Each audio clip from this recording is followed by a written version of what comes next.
last, they don't they seize Nigeria property. Our presidential jet, they don't seize now.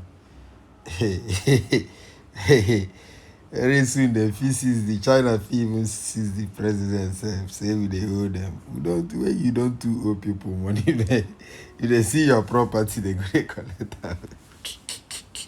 If you like that kind of thing, you say you go owe person, but you go see you for road, you go say come on your shoe.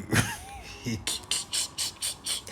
you like say they see Nigeria carry the jets. They say, oh, more collect this property, more obtain, more they cover our money. More China don't seize our presidential jets. And make una take una year out. Nigeria, they go small. Now small things they spoil. Nigerians have been reacting to a Premium Times report alleging that a French court has authorized the seizure of 3 presidential jets linked to the federal government of Nigeria. 2 of the jets are said to be part of the Nigerian Presidential Air Fleet, which were reported to be put up for sale, while the third is an Airbus 330, which was purchased by Nigeria but yet to be delivered. Well, according to the report, the presidential jets were reportedly seized after an application by a Chinese company whose export processing zone management contract was revoked by the Ogun State government in 2016. A court had awarded about $74.5 million in compensation. I mean, which kind wahala be this? A lot of people have reacted on social media. Let me just take this from Okpeoluwa, who wrote, well, moving forward, if a state must go into an agreement, contract with a foreign partner, it must be sanctioned by the federal government or the OAGF. That's the Attorney General of the Federation.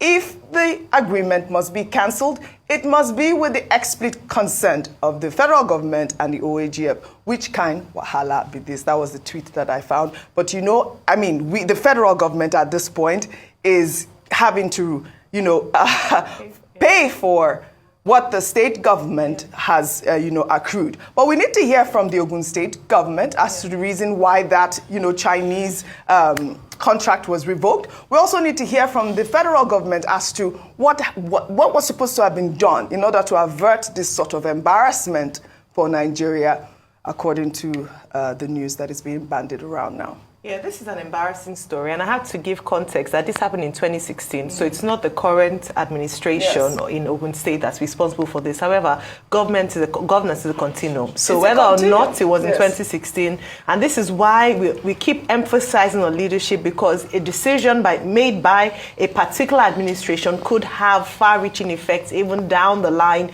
years and years afterwards, and this is what we've seen here. The award of over $70 million as a result of that failed transaction was actually done by an independent arbitrary court, and this was done that they should pay. They were owing because of the way their transaction wasn't honored, and the fact that an agreement wasn't honored according to the contracts that had been agreed by both parties.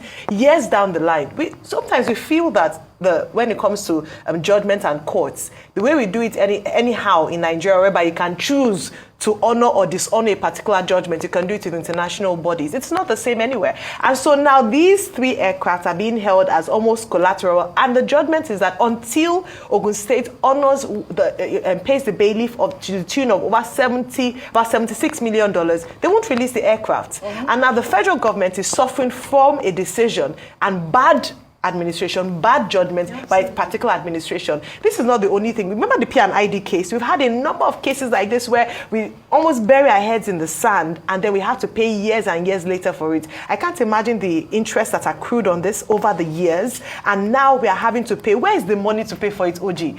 This aircraft, the third one you mentioned, hasn't even been delivered. The other 2 went for maintenance. The third aircraft, which Nigeria is reportedly have paid over $100 million, is also being held to ransom as a result of this bad this contract that went so. So like you mentioned, we have to hear from the Ogun State government as to why they didn't, what happened. So we get the true picture of things, but to be honest, the court had ruled. So the court had the opportunity to hear both sides of the story and ruled in favor of Zhang Jun, which is a Chinese company. So maybe let's start paying off the debts. That's just the penalty. So they've kidnapped dollars. They've They're holding them ransom. They're holding it. They're holding it. 3 jets. 3 shake body.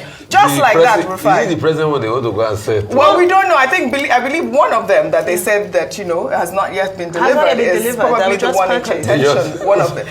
So they said jet, not yours. So what we bought in the kidnap? All right, $74.5 million is what they're asking. Well, according to the